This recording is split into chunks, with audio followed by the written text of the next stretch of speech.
Pushkin. We spend hours deciding what to buy, but there's a split-second decision that can make or break a sale. Do you have the trust to hit buy now? Agentic commerce is testing that moment more than ever. And that's where PayPal comes in. With 25 years of checkouts, 400 million consumer accounts globally, and the benefit of purchase and seller protection, all of which make sure wherever a purchase starts, it ends with trust. Built for payments, growth, and agentic. PayPal Open, built for all business. Visit paypalopen.com. Purchase and seller protections on eligible transactions only. Terms apply. See paypal.com/risk-management for details. Liberty was never just a word. It has guided every American endeavor for the past 250 years. And now it takes form in a new way. The 2026 Semi-Quincentennial Coin and Medal Program from the United States Mint celebrates the founding ideals that have long shaped our coinage. Available 1 year only, this historic collection features new coin designs, limited edition releases, and reissues. Shop new official coins at usmint.gov/semiq. That's usmint.gov/SEMIQ. Whatever your goal, trade, show, giveaways, client gifts, or team gear, 4imprint has the promo products to match.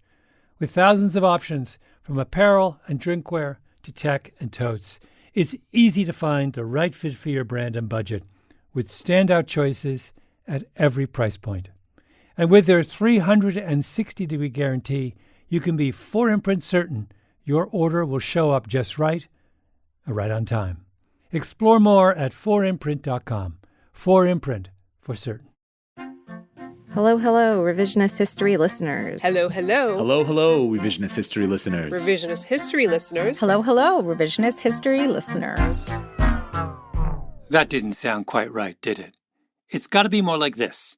Hello, hello, revisionist history listeners. I'm quite grateful that our loyal fans like the sound of my voice. But why is that? My dear friend, the actress, director, writer, producer, Lake Bell, is obsessed with people's voices. And frankly, I'm a little obsessed with Lake. So it made sense for Lake to join Pushkin's ranks with her new audiobook, Inside Voice. The book is a deep dive into what our voices mean and what they say about us. Lake explores the psychology and social science of voice. She talks with icons like Drew Barrymore, Jeff Goldblum, and Pam Grier. And when she started questioning herself, she talked to me. She was struggling with how to write about the phenomenon of the sexy baby voice. How could she enjoy and respect Paris Hilton, the Kardashians, and various flavors of Real Housewives, all sexy babies, but definitively, absolutely not want her own daughter to grow up to be one? It made her feel like a judgmental jerk.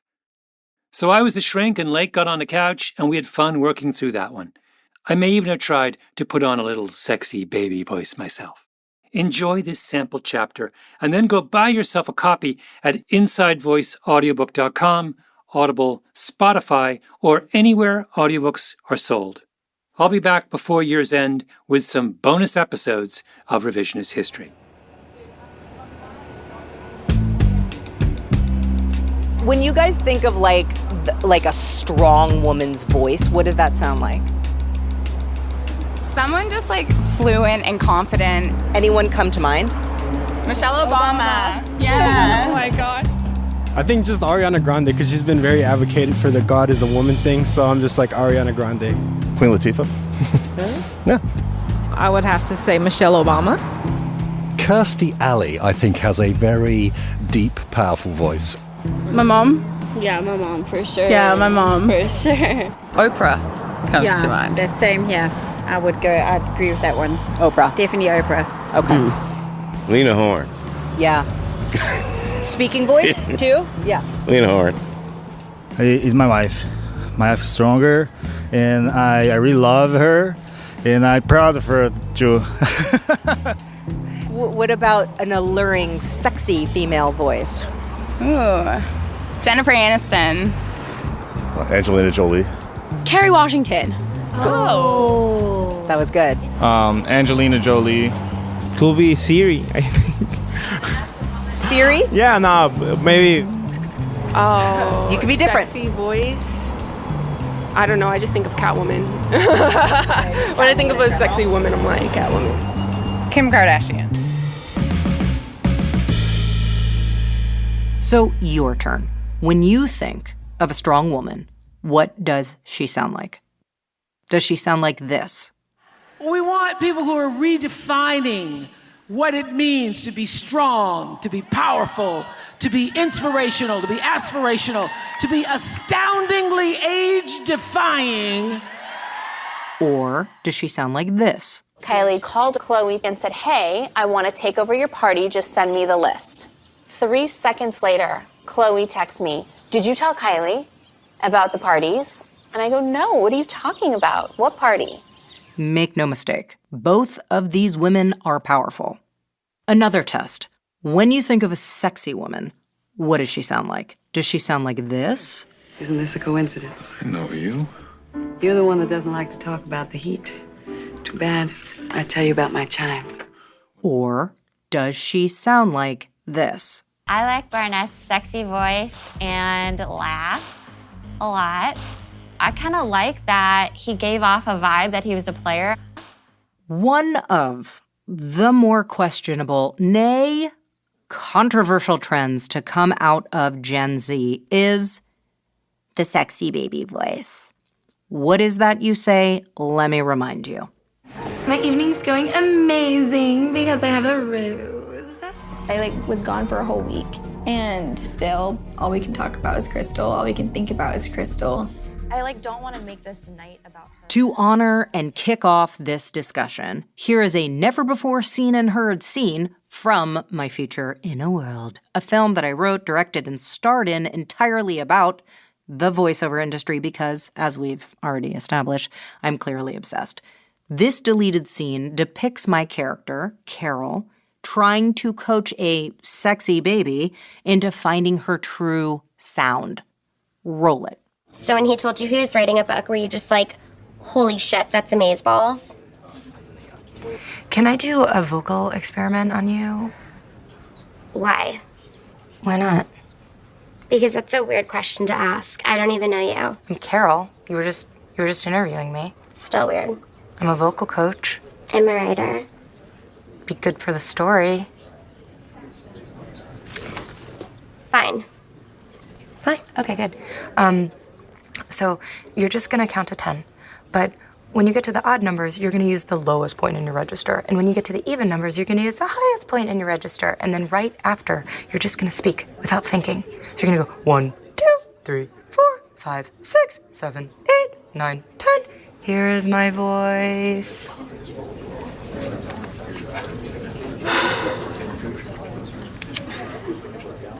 One, 2, 3, 4, 5, 6, 7, 8, 9, 10. Here's my voice.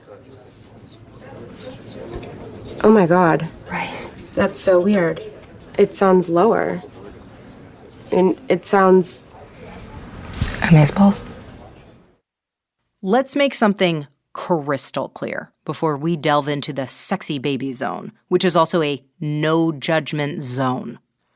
This is a safe place to regard and appreciate a unique cultural phenomenon. In fact, I have long been inspired and in awe of this vocal trend and seek to focus on it through a cultural lens. What factors brought it into the American English language in the first place? And how did it evolve over time for any one person? In my formative years, it was Paris Hilton. I thought she was extraordinary, hilarious, awesome, larger than life. And there was something really special there. Sure, much of the allure was the outfits and the status, but there was something unique about Paris that nobody else could quite emulate. Nobody could get to that level of her stardom. Why? The voice. She captured the world with a voice that broadcasted both little girl submission and overt sexuality concurrently. Unfathomable feat. Or was it? I just have a drive inside of me. I love creating. I love doing what I do. I love making people happy, and I love making money. Paris, thanks so much for being here. I appreciate it. I know that heat wave's been crazy. It was like 97 degrees the other day. That's hot. Did you see that Ross and Rachel might be dating in real life? That's hot. How would you pronounce Kevin Hart's last name in a British accent? That's hot. It is hot. And yet, I want to admit that I struggle. Okay? There's a struggle here. If my personal cultural North Star is creating space for a female vocal sound to imbue trustworthiness, all-knowing, electable authority, then how does the rampant trend of the sexy baby voice impact that effort? I mean, I can admit that I enjoy the wildly Moorish entertainment provided by the Audis, Paris Hilton, the storm that is the Kardashians, and every Real Housewives of whatever the fuck. They're all flooded with sexy babies. But here's the kicker. Do I want my daughter to grow up and speak like that? The answer is hell no. And see, now I feel bad. Now I feel like some judgmental jerk. I'm genuinely in an existential crisis on this issue, so I opted to phone a friend, but not just any friend. I needed a deep thinker who also happens to be a best-selling author, a public speaker type, that the whole world has stamped an authority on unpacking big and controversial ideas. So I turned to the iconic public speaker, best-selling author of multiple zeitgeist-making books, like The Tipping Point and Outliers, among others, and of course, founder of Pushkin Industries, that's right, Malcolm Gladwell. Malcolm has been hearing about my deep-seated sexy baby struggle for years at this point. And frankly, he's the only person who can flip the script and interrogate me on this very issue that I myself have brought to the proverbial table. Wait. Okay, hold on. Let's be much more specific and break it down. First of all, we have these elements that you've identified. Are they all equally important, or are they... They all play. So you can't rank them. You can't say sexy baby is 60% this, 20% this. No, it's a cocktail. It's a cocktail. Okay. Number one, the vocal fry. I would say number one, pitch. Pitch, okay. I would go straight to pitch because first you've got to... This is very hard for me to do, is to kind of dial in because I enjoy kind of putting all the cocktail together, because it's like once you have a martini, it's like you always want the mix. So if I can just get the pitch, it's, so we're here and I'm already starting to fry a little bit, but I'm trying not to so that I can just take pitch. This is pitch. So this is like if I were to be talking to you in an intellectual way, but I'm just pitched up. Okay, yes. Now, then you layer on that. Now, by the way, do you ever, we're not talking about Sexy Baby, we're talking about Lake Bell. Hi. Do you ever operate in that pitch? Never. Never. Okay. Yeah. You're Even way in a sexual encounter, if I may, I do not find myself pitching up to that level. Yeah. Or, because that's the only time I could think. Sorry, very revealing. When you spoke to your children when they were babies, did you go up that high? No. Oh, you didn't? No. I would never go this high for anything. First of all, it's athletic. That's one of the things about Sexy Baby is that it's like hard to do. Like you have to work hard at it. It is an athletic feat. Okay. Layer in the next thing. The next thing would be fry. Uh-huh. And I'm guilty of a little fry here and there. I think we all are. We have a sprinkle of fry. It's like a cultural trend. It's like skinny jeans. It's in. And then we all kind of adopt it and we don't even notice. So notice. No. I got a little there. So when you have this and then you start adding in the fry. So teach me how to do fry. Assume I've never heard of it. Again, I'm not a professional, but I will say the fry is a croak. Mm-hmm. It's in the back of your throat. So you're going to roll it kind of like you're a frog. So closer. So give me like a... Like why? Like why? close. Am I getting there? The thing is, you have some, take some water. You have some, you're swallowing it. So you're going, you're getting stuck in a tightness in your throat versus like forward, opening it up. Just, yeah. So, getting in I didn't know how to form a word with that though. Like, why? Why? Wait, do that. Do. Like, why? Yeah. You see? So like, why? No, you don't. The fry and the uptalk, is there a place in the sentence where those two things operate? So we're always in the upper register. So pitch is a constant, but we're not frying everything. Fry is like seasoning. You can't fry all the way through or else you would just have a croak sound. Yeah. So fry is really kind of like there's a dance there. So for instance, in my normal speech, I would say, for instance, and that's a plateau. We're just like on a road going forward. For instance is obviously a classic uptalk with a little sprinkle of fry and pitch up. What work is Fry doing? Is it comic? Is it for emphasis? I think it comes from a place of like sex. This is part of the like sexy flavor of Spice. Because I think when I've interviewed people, hey, what's the most alluring, sexy voice in a woman? It tends to be croakier voices. It tends to be smokier voices. And whether they're high voices or low voices, they all seem to have that element in them. Mm-hmm. And it's paradoxical because it's a smoky kind of guttural thing that's taking place at a very high register. Yeah. I'm trying to think of like men who fry, because there's a ton of men who fry as well. You know who fries? Who fries? Henry Kissinger. He fries. Yeah, but it's a kind of German fry. A German fry? Right, yeah. No, it's a kind of like, but it is... The French are upset. Yeah.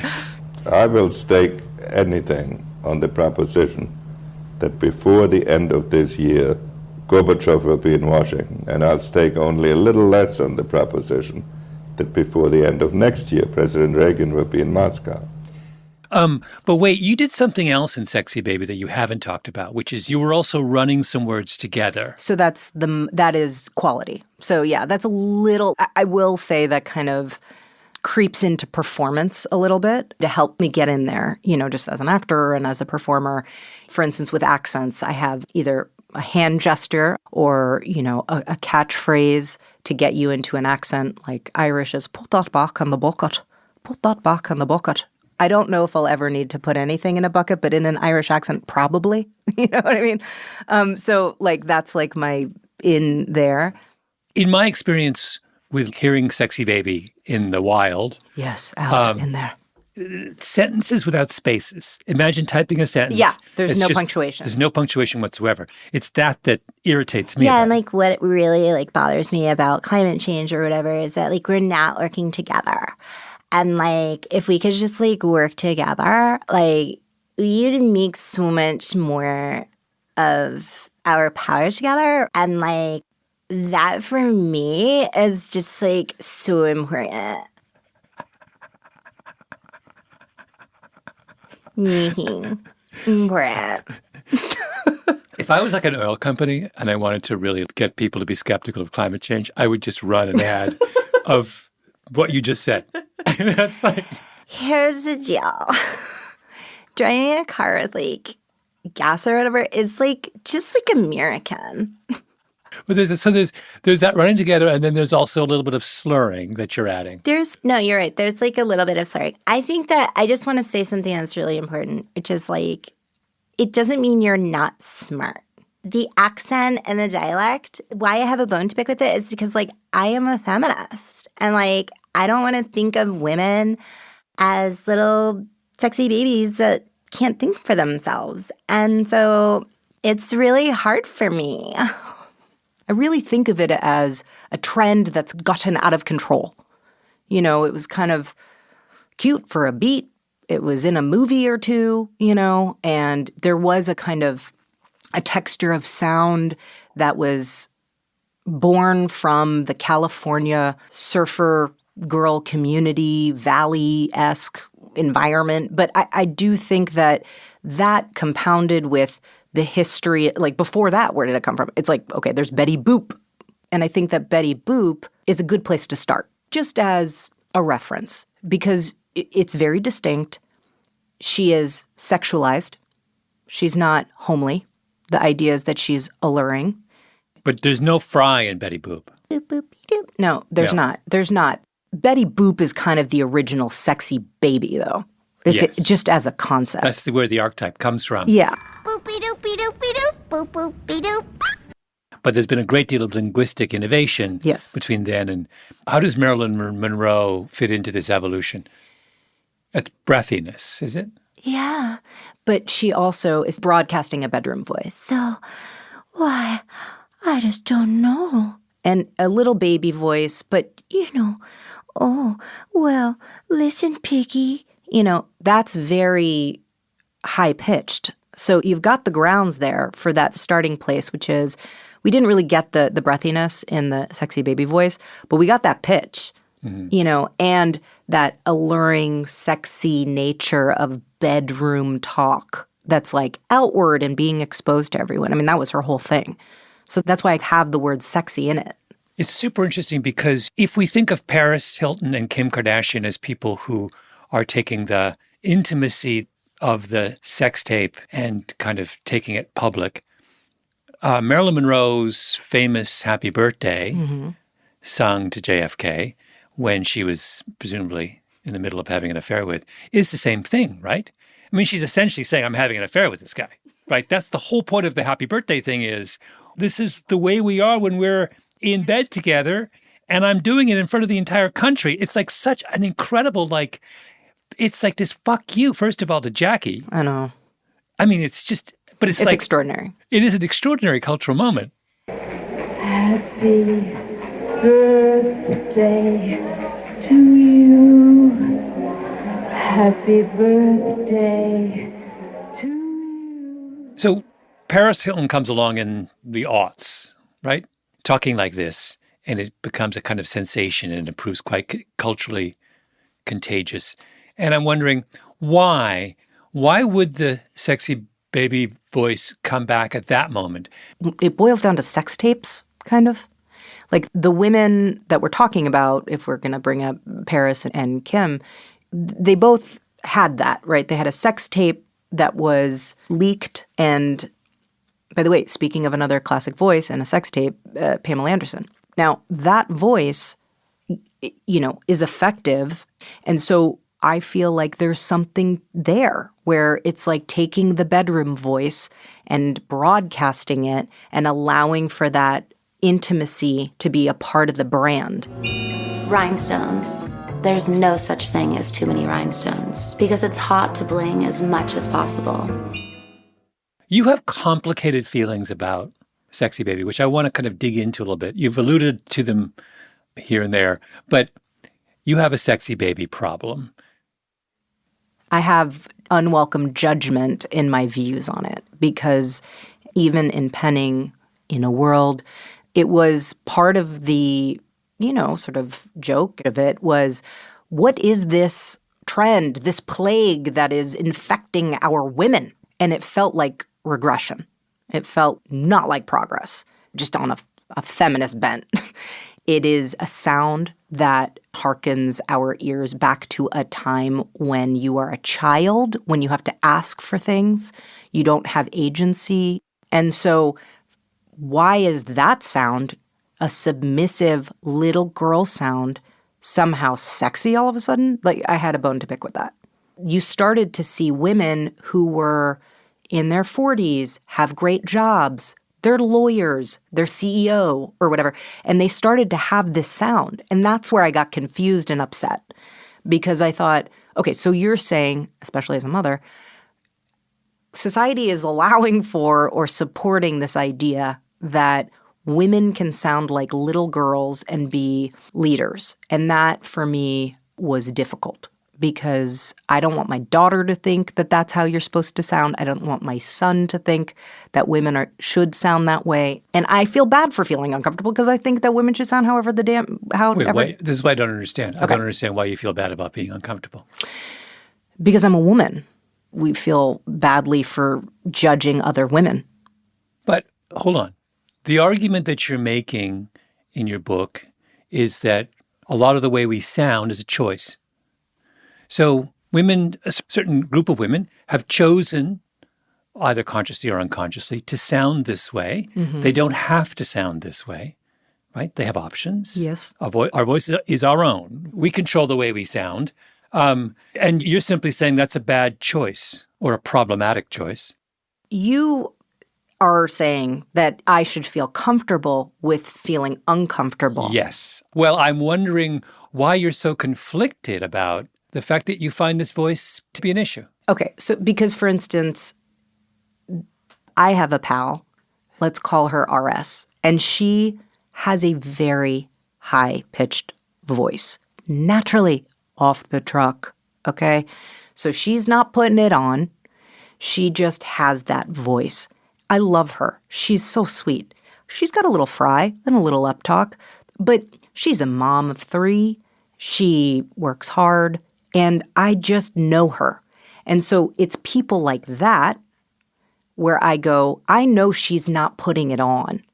I also understand that she's probably not a vocally obsessed person and isn't thinking about it so much.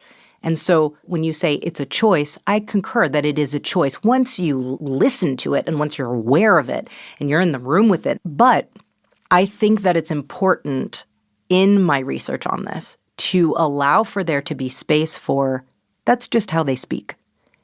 But when it's something that's like plaguing someone and they're kind of using it as a tool, especially when it comes to a woman of a certain age who's imbuing this sound that's of a young woman, I think in our voices, let's own it. Let's own it that it's sexy to sound your age or it's sexy to sound like a mature woman, I know that's not their natural sound, especially after giving birth twice.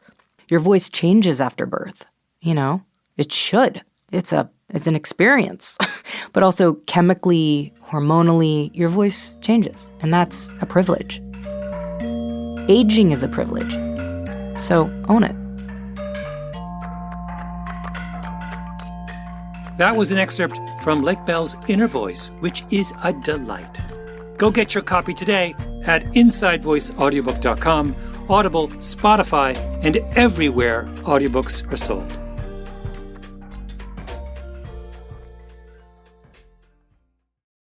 We spend hours deciding what to buy, but there's a split-second decision that can make or break a sale. Do you have the trust to hit buy now? Agentic Commerce is testing that moment more than ever. And that's where PayPal comes in. With 25 years of checkouts, 400 million consumer accounts globally, and the benefit of purchase and seller protection, all of which make sure wherever a purchase starts, it ends with trust.